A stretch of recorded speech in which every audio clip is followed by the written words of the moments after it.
تفضل يا شيخ. بسم الله. الحمد لله والصلاة والسلام على رسول الله صلى الله عليه وعلى آله وصحبه ومن تبعه وله وسلم تسليما كثيرا. أما بعد, can you mention some motivational ahadith of how Allah subhanahu wa ta'ala loves when a sinner makes istighfar and comes back to Allah subhanahu wa ta'ala? As I mentioned in Khutbah al-Jum'ah, and as I mentioned before, we deal with concepts sometimes that they are commodities, like, we need some motivation, get some motivation distributed among the people and everybody would be motivated, right? The question is, what is motivation is going to do for me and why do I need it? So motivation means someone will motivate you, so move you forward, like make you do something that you don't want to do.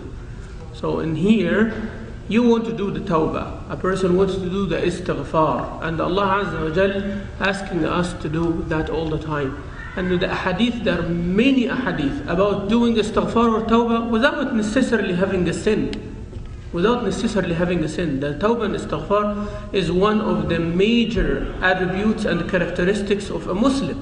Rasul sallallahu alayhi wa sallam, as Abdullah ibn Umar radiallahu anhu narrated in the hadith, that we used to count 70 times, and in some narrations 100 times. Rasul sallallahu alayhi wa sallam would say astaghfirullah in one majlis, in one gathering like this. Rasul sallallahu alayhi wa sallam, while he's teaching the Sahaba or listening from the Sahaba, radwanullah alayhim, he will say the istighfar all the time. Sometimes other hadith in 100 times in a day. فَسَبِّحْ بِحَمْدِ رَبِّكَ وَاسْتَغْفِرْهُ. Allah Azza wa Jalla said, when you see the victory, something happy, you make tasbih and istighfar. When you are in trouble, you need tasbih and istighfar. How does Allah Azza wa Jalla feel happy when His servant sins and then comes back? Absolutely. And I will mention only one hadith, and because this hadith is actually enough, one hadith is enough. Before I mention this hadith, Rasul sallallahu alaihi wasallam told us that all of us are making mistakes, are prone to make mistakes. كل ابن آدم خطاء. All of us make mistakes. There is no one here can say, I never sinned in my life, I didn't make a mistake. It depends, relative, but sin is a sin. So خير الخطائين التوابون, who comes back and repent to Allah Azza wa Jal. إن الله يحب التوابين. إن الله يحب التوابين. One of the methods that you will get the love of Allah subhanahu wa ta'ala is to make tawbah. Astaghfirullah wa atubu ilayh. Say it. Astaghfirullah wa atubu ilayh. Allah Azza wa Jalla will love you. Isn't that enough motivation for you? Inna Allah yuhibbu at-tawwabin. Don't you want Allah to love you? So tub ila Allah Azza wa Jalla. Tubi ila Allah subhanahu wa ta'ala. Rasul sallallahu alayhi wa sallam says, Lallahu ashaddu farahan. Lallahu ashaddu farahan. Yani for sure Allah Azza wa Jalla is more happier than. And I will just say it in English for the sake of time. Happier than a person who was in the desert on his camel, and the camel has all the food and the sustenance and everything, and that person went down to rest in the road, and then the camel got lost. The camel got lost. And then that person, he felt despaired from hoping to have the camel again, because now in the desert, no food, no drink. So he just sat, waiting for death to come. See? Waiting for death to come. And then, subhanAllah, he wakes up and he finds his camel in front of him. And there are different narrations of the hadith, but he finds his camel in front of him. So he is so happy to the point that he forgot the most important relationship in his life as a Muslim. What is that most relationship? I am the abd of Allah. I am the abd of Allah. أنا عبد لله عز وجل. هو سيدي وأنا عبده سبحانه وتعالى. See, that's the most important relationship. What are the odds that you forget this? Who's your Lord? Allah. Man خلقك? Allah Azza wa Jal. He was so happy, that person, to the point he said, Allahumma anta abdi wa ana rabbuk. Ya Allah, you are my slave and I am your Lord. أخطأ من شدة الفرح يقول الحبيب صلى الله عليه وسلم. See, that's how dependent on that camel he was. It was his life basically came back to him. Rasul sallallahu alaihi wasallam said, this is the highest, this is the peak of happiness. This is the top. Allah is more than that. When a sinner comes back to Him, So don't feel ashamed of coming back. Feel ashamed of the sin, yes. Feel ashamed of the sin that you committed. But don't feel ashamed to put your head down, cry, wet your cheeks with your tear. Let the tears wash your heart. While you are being the abd of Allah subhanahu wa ta'ala, let the pain of that ma'asiyah be your gate to Allah subhanahu wa ta'ala. Then you should be sure at that time that Allah is so happy at that moment. Rasul described that moment for you. You wanted to know a specific moment that Allah is so happy, actually happier than that person, is the moment when you seek His forgiveness from a sin.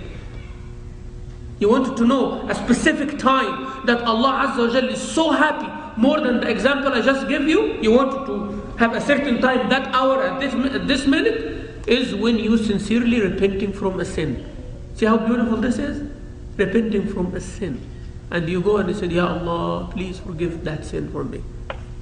And Allah will forgive. Last hadith, the other hadith came to my head now, hadith narrated in Sahih Muslim, that Allah Azza wa Jalla says that, O my servant, if you come to me with sins numbered as much as the particles of sand in this earth, but you sincerely worship me without associating anyone, I will bring you the same equal amount of forgiveness, and I will never care about what you did.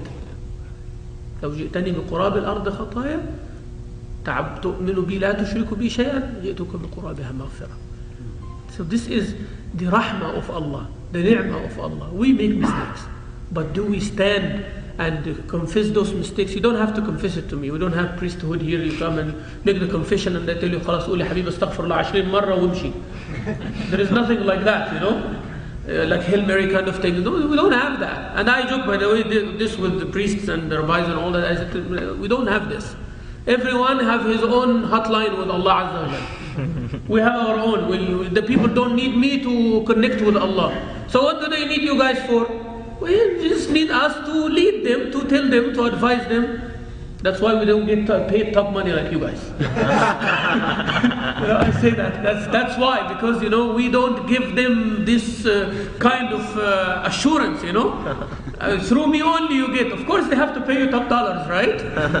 Yeah, but we are like that. So what I'm trying to say here, enough motivation is to know who's Rabbul Alameen, Allah. Wallahi, that's enough motivation. As I said on these 2 days I've been here, enough to know the sifat of Allah. يعني إيه إن ربي رحيم ودود? What does that mean? Wadud. Allah Azza wa Jalla wadud. He have the mawadda to all of you, and He's the one who accepted the mawadda from you, subhanahu wa ta'ala. Rahim. Rahim, subhanahu wa ta'ala. We disobey Him day and night, still give us rizq, eyesight, hearing, walking, enjoying, running around. This is His rahmah, subhanahu wa ta'ala. So every single day, every single night, you need to make istighfar to Allah, subhanahu wa ta'ala, and remember those 2 hadith I mentioned to you. Make Allah Azza wa Jalla happy. You want to know Allah what the time He's happy? If you do something wrong, that's not what makes Allah Azza wa Jalla happy, but when you come back from it. That's what makes Allah Azza wa Jalla happy, and you know that Allah will come with all His rahmah. If you just go 1 inch, Allah will come more and more and more, as Rasulullah sallallahu alaihi wasallam says. May Allah accept your tawbah, my brother and my sister. May Allah accept mine. May Allah forgive our sin. And may Allah Azza wa Jalla make us among al-mustaghfirin, al-mustarhimin, al-tawabin. Sallallahu ala Muhammad wa alihi wa sallam.